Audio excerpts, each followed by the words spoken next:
Olá, internauta estudante, tudo bem? Aqui é o professor Paulo Góes em seu segundo vídeo do Filosofando Física. E hoje nós vamos falar sobre conceitos de ponto de referência, o referencial. Antes, vamos ver um vídeo e vamos comentar esse vídeo. Se liga aí. Olha só que vídeo legal, gente. Esse vídeo aqui mostra o nascer do sol, simplesmente isso. Ele tá aí um time-lapse acelerado para que a gente preste atenção a alguns detalhes sobre o nascer do sol. E aí você vê que já mudou a cor do céu, já mudou de preto para azul, de azul para laranja, agora já está azul de novo, azul mais claro, agora com o sol nascendo. E você vê o movimento, então, o sol nascendo, você vê o movimento do sol e das nuvens, né? Isso é muito legal. Agora, por que eu mostrei esse vídeo aqui na aula do referencial? Porque uma coisa que me deixa bastante curioso é quando eu vejo crianças, bem criancinhas, que sequer entraram nos seus primeiros anos de estudo, mas quando você pergunta para essas crianças se o Sol gira em torno da Terra, elas brigam com você e falam: "Não, tio, você é louco, é a Terra que gira em torno do Sol." Mas, cara, como que ela sabe disso, né? Porque assim, eu não consigo, né? Vamos ver de novo esse vídeo. Eu não consigo entender essa expressão vinda de uma criança, porque se você olhar bem o vídeo, se você olhar de novo esse vídeo, a gente tá vendo agora o vídeo de novo, e você tá vendo que, por exemplo, né, as nuvens estão passando, né? E as nuvens estão passando ao redor da Terra, tá? Você tá vendo o Sol ali. O Sol tá igual às nuvens, tá passando.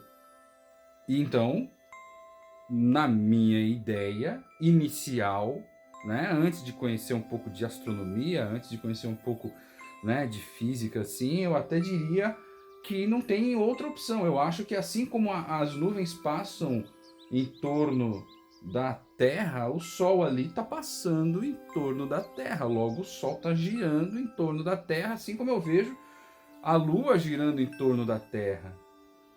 Entende? Dá para entender? Tipo, é uma ideia lógica. Aliás, eu acho que quando você pergunta para uma criança se o Sol gira em torno da Terra e ela responde que sim, você tem que dizer: olha, legal, né? Interessante, porque é um ponto de vista que ela está tendo. Ela tá trabalhando nesse momento com questões de pontos de vista.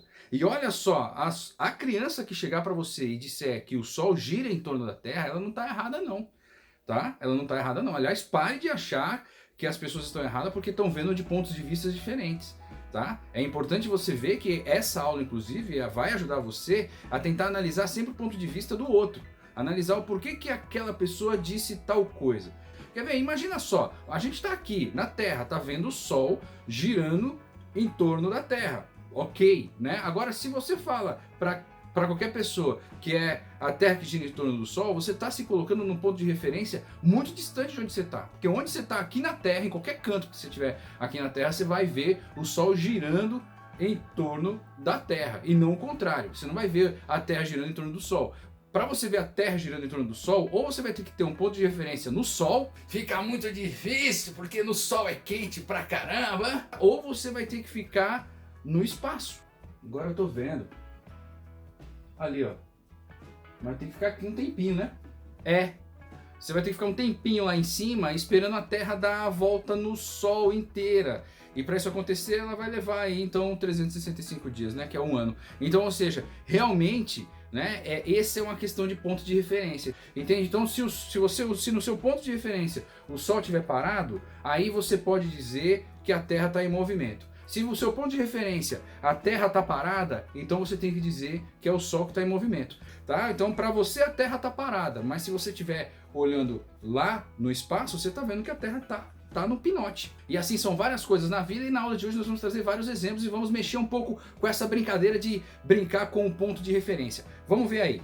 O referencial, portanto, ele é um ponto, né, um ponto no espaço de onde o observador vai fazer os seus estudos. Então, sempre quando a gente estiver analisando alguma coisa, a gente vai sempre determinar onde o observador está, né, e como que ele está, se ele está em movimento, se ele está parado, entende? Porque isso é muito importante para a gente conseguir fazer as análises. Muito bem, então a gente já sabe então que a Terra está parada, ok? Então porque você está parado, você está na mesma velocidade que a Terra, então beleza. Agora vamos lá, a gente vai colocar aqui alguns exemplos, né?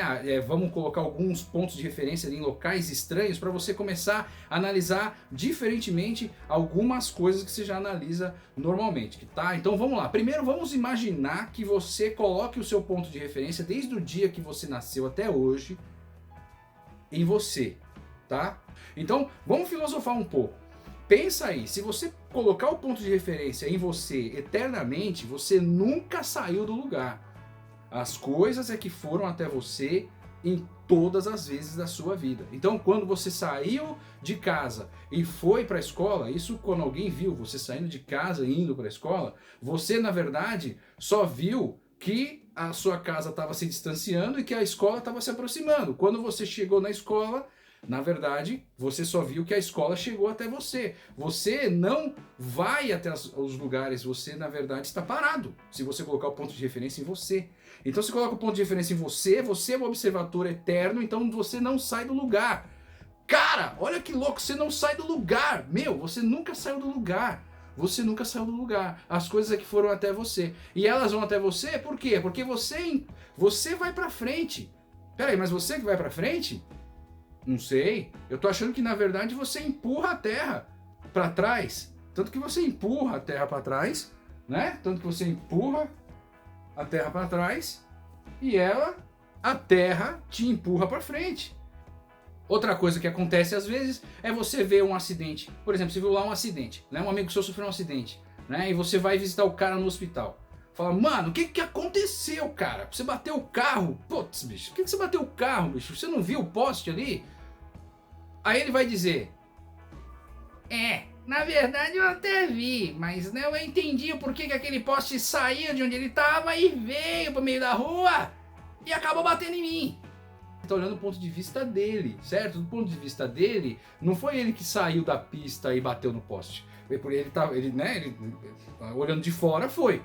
Ele saiu da pista e bateu no poste. O poste ficou parado o tempo todo. Você tá sempre vendo o poste parado o tempo todo. Você que tá ali na calçada, você tá vendo o poste parado o tempo todo. Mas ele dentro do carro, ele vê o poste em movimento o tempo todo. E aí, nessa de ver o poste em movimento o tempo todo, em algum momento que ele se descuidou do volante, ele viu o poste vindo para frente, e o poste veio para frente e bateu no carro dele. Olha só que interessante, porque o ponto de referência estava nele, então ele viu o poste vindo para frente e batendo nele.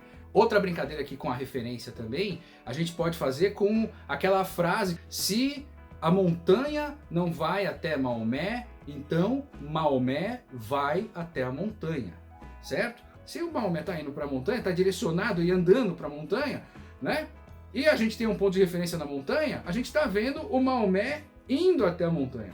Mas se a gente está com ponto de referência no Maomé, a gente está vendo a montanha vindo até Maomé. Se liga, cara. Entendeu isso? Então, uma grande aplicação que tem o referencial no dia a dia é justamente no desenvolvimento de sistemas. Imagina você um desenvolvedor de jogo. Você tem que entender muito bem o que o seu gerente está pedindo para você não fazer lambança, tá? Porque imagina só a seguinte situação e vamos ver se você vai usar o sistema de referência legal. O seu gerente chega para você e fala, cara, a gente está querendo fazer um jogo, vou querer assim o fundo do jogo, várias montanhas. Só que eu quero fazer um jogo de um carro, então eu quero uma pista. Então você põe uma pista aí que eu quero o carro ali, beleza? Não é que você aperta o botão e vai pra frente. Tá pronto? Posso ver funcionar? Cara, não era bem isso. Não era bem isso que o cara pediu. Veja, ele quer que o carro vá pra frente. Então você tem que deixar as coisas aparentes. Então você, como é que faz pra parecer que o carro tá indo, sendo que ele não tá indo, sendo que você tá vendo ele parado? Você tem que fazer as coisas virem. Você tem que deixar o seu carro parado para você poder controlar ele. Então é isso aí. O referencial também funciona muito bem para desenvolvimento de jogo. Então já sacou isso? É importante. E agora a gente vai ver o tema clássico quando a gente estuda referencial, que é o estudo do trem. Quer ver? Se liga aí. Olha aí, vamos estudar então o trem e falar sobre referencial vendo essa cena do filme 007 Skyfall. Olha só, nessa hora aí você tá vendo, tem os dois estão ali em cima do trem. Um tá dando porrada no outro, o outro tá brigando ali, tá beleza, mas você vê que em relação a eles dois, se você colocar o ponto de referência neles, os dois estão parados, certo? O trem tá em movimento, mas eles estão parados. E para eles o trem tá parado, ok? Muito bem. Só que aí, para a atiradora que tá lá esperando para dar o tiro, eles estão em movimento. E essa é a dificuldade que ela tá tendo. Eles estão em movimento, eles não podem se mexer e ela precisa atirar. Ela precisa acertar o cara que não é o 007. Né? Porque ela é do time do 007. Mas aí pronto. Ó. Veja o que acontece.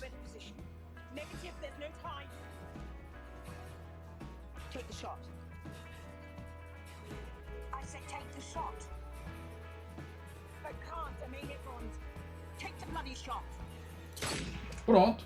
Olha ali. Acabou acertando o 007. Ha, não tinha como, né? Agora a gente vai estudar esse movimento. Você viu? Ele caiu. Beleza. Agora a gente vai estudar esse movimento. Quer ver? Na hora do tiro, preste atenção como que vai acontecer. Ele está indo com a mesma velocidade do trem. Ou seja, ele estava em cima do trem e ele, quando vai cair, ele cai na mesma velocidade que o trem está indo. A gente até fez um esqueminha aqui, olha. Quando o trem sai do túnel e tem um observador ali embaixo, ele está vendo que tem duas pessoas em cima do trem.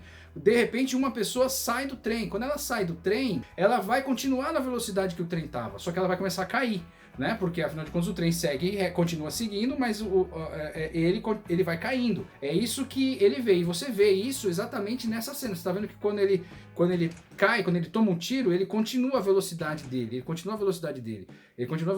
Só que veja só o que acontece na cena seguinte. Veja, na cena seguinte, então, nós temos um erro. Olha só, observe esse erro. Tá vendo aí? Consegue identificar o erro? Olha só, o James Bond está caindo reto. E você pode ver que ele está caindo reto se você comparar com o pilar da ponte. Tem um pilar da ponte aqui e mostra ele caindo reto. Veja, ele está caindo reto.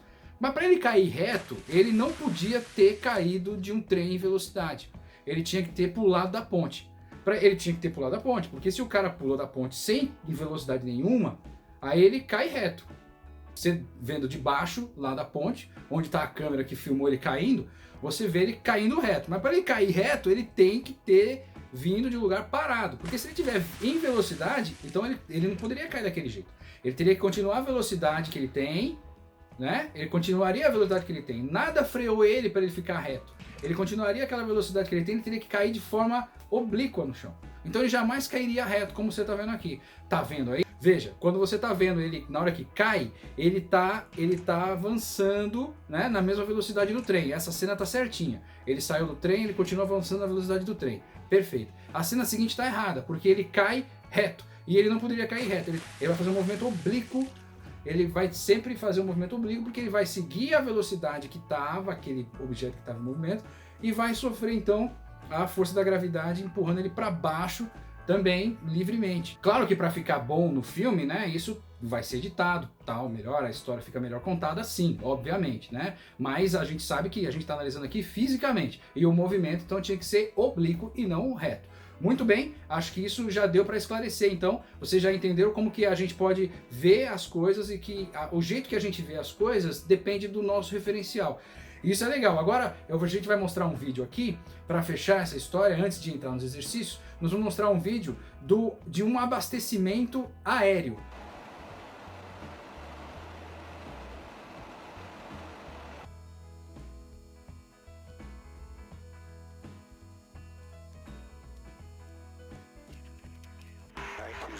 Como que funciona o abastecimento aéreo? A ideia é o seguinte: o avião continua voando, ele está sabendo que que não vai ter combustível para fechar, ele faz então um reabastecimento aéreo, ele não precisa parar num lugar, né, que pode ser às vezes um ambiente de guerra ou qualquer coisa. Ele faz durante o voo, vem um outro avião e consegue conectar nele, né, uma mangueira para fazer com que aquilo seja transportado, com aquela mangueira você consiga transportar combustível de um avião para outro, e assim eles conseguem seguir voo daí para frente.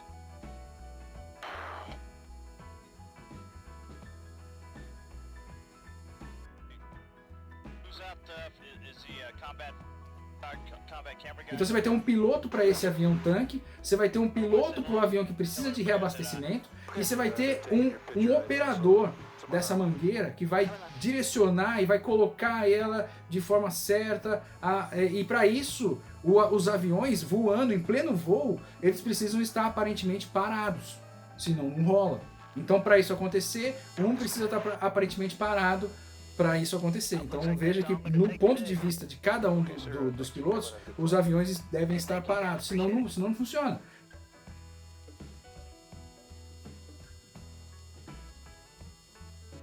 Muito bem, eu acho que agora a gente está preparado para fazer os exercícios. Então vamos lá, temos duas questões da FUVEST, uma de 2020 e outra de 2004.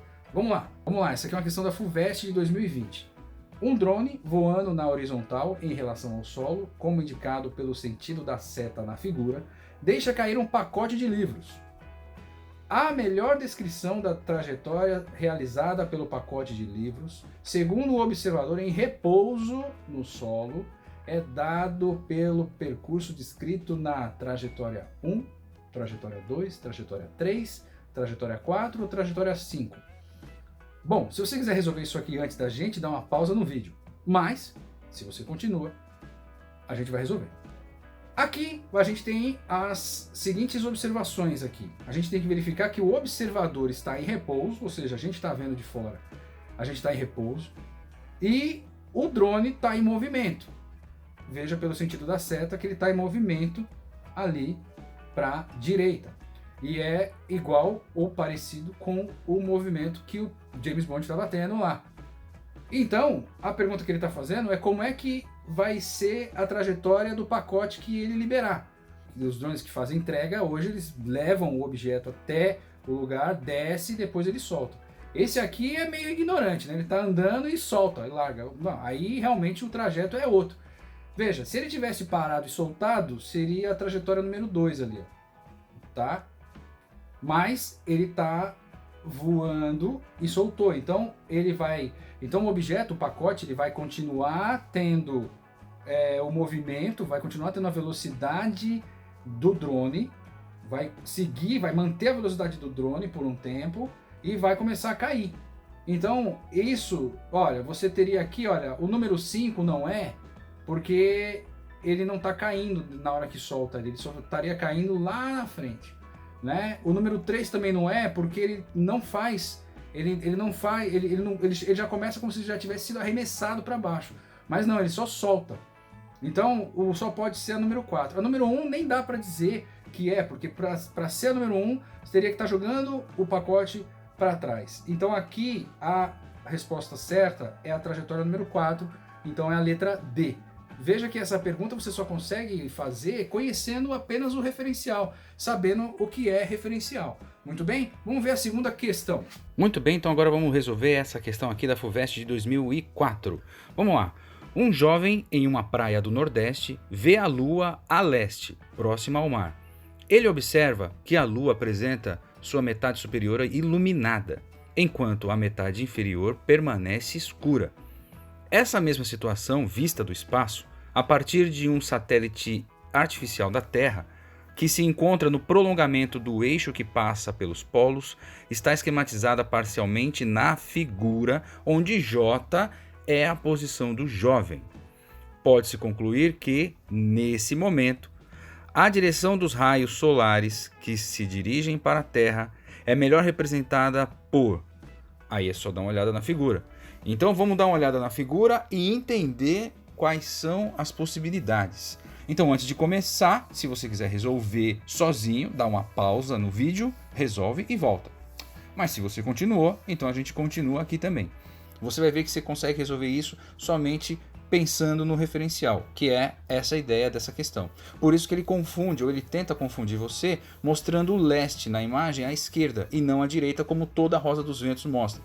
Então vamos lá, se você verificar direitinho, então o jovem está na praia e ele vê a Lua a leste. Bom, se a Lua está a leste e na imagem aqui nós estamos vendo que o leste na imagem está à esquerda, então a gente pode colocar aqui, por exemplo, uma Lua a leste, por exemplo. Pá, colocamos a Lua aqui a leste. Desse lado, ele diz que está aqui, que é onde ele consegue ver. Ok, né? Muito bem, ele consegue ver aí então a Lua. Agora vamos colocar as luzes, vamos colocar o Sol nas posições que eles estão informando aqui, para a gente ver qual o tipo de Lua que ele vai conseguir visualizar, né? Então, observa só, se a gente colocar o Sol aqui na posição A, os raios solares eles vão vir dessa forma. Vai iluminar toda a Terra e, claro, vai iluminar a Lua também, porque tá no mesmo plano. Então, observe só. O jeito que ele vai ver é exatamente o jeito que a questão sugere. Note que os raios solares estão vindo por cima, né, em cima do jovem, e também na Lua na mesma direção. Então faz com que o jovem veja a Lua desse jeito, com a parte iluminada para cima e a parte não iluminada para baixo. Então aí, se você for ver, a luz correta logo de cara já é a letra A, porque a letra A deixa o desenho, deixa exatamente a visualização do jovem desse jeito. Ele vai ver a Lua desse jeito. Agora vamos supor que a Lua continue aí, tá? Então vamos lá, a resposta já está correta, a gente já sabe que é a letra A.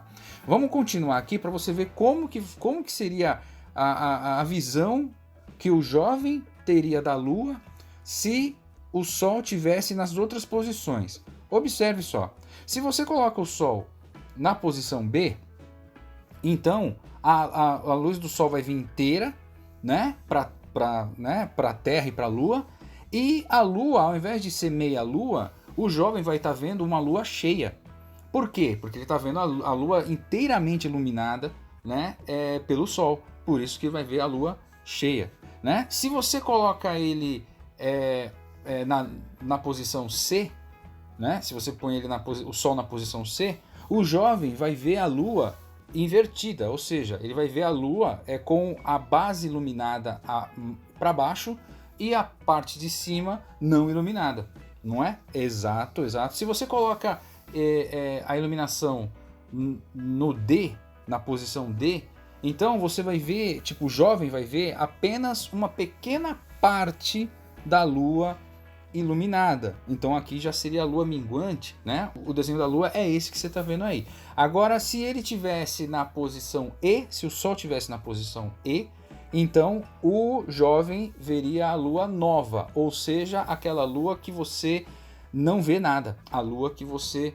apenas vê escura. Até porque, como a Lua não tem luz própria, ela precisa da luz do Sol para ser visível aqui na Terra. Quando o Sol está iluminando atrás da Lua, a gente aqui vai ver apenas a Lua nova. Veja que essa questão é uma questão de ponto de vista. Então vamos só entender o ponto de vista onde você está e onde o jovem está. Veja que aqui nessa questão você tem dois observadores.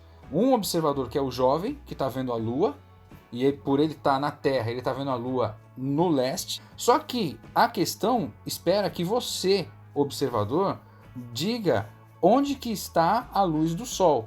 Só que o observador está onde? Está fora da Terra. Muito bem. Muito bem, chegamos ao final da segunda aula do Filosofando Física aqui do canal do professor Paulo Góes. Espero que vocês tenham gostado. Se vocês gostarem, deem um like, chame seus amigos e vamos continuar falando, debatendo, filosofando física, filosofando ciência. Perfeito? É isso aí, turma. Até mais. Bons estudos.